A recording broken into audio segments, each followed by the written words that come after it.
একাত্তরের দিন রাত্রি বইটি লেখা মোহাম্মদ সুজাউদ্দৌলা খানের। অমর একুশে গ্রন্থমেলা পাওয়া যাচ্ছে এই বইটি। কথা বলছে লেখকের সঙ্গে। কেমন আছেন? ভালো।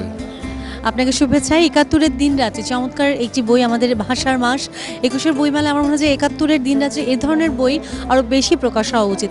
ছোট করে জানতে চাই বইটির বিষয়বস্তুটা সম্পর্কে। মূল বিষয়বস্তু হলো ৭১-এ যা ঘটনা হয়েছিল সেই সময় আমরা কিন্তু ঘটনাচক্রে নারায়ণগঞ্জে ছিলাম, নারায়ণগঞ্জ শহরের উত্তর প্রান্তে, এবং ৭১-এ সেই রাত্রি ১২টার পরে যে তাণ্ডবলীলা, কামানের গর্জন, অগ্নিশিখা সব আমরা দেখতে পেয়েছি। যেহেতু খোলা মাঠ ছিল, ফতুল্লা বরাবর একদম ঢাকা বোমার আঘাতে আলোকিত হয়ে কালো ধোঁয়া দিয়ে আর বিকট আওয়াজে সেই যে ক্র্যাকডাউন শুরু হলো, আক্রমণ, সেখান থেকে আমার লেখা শুরু ওইসব দেখে।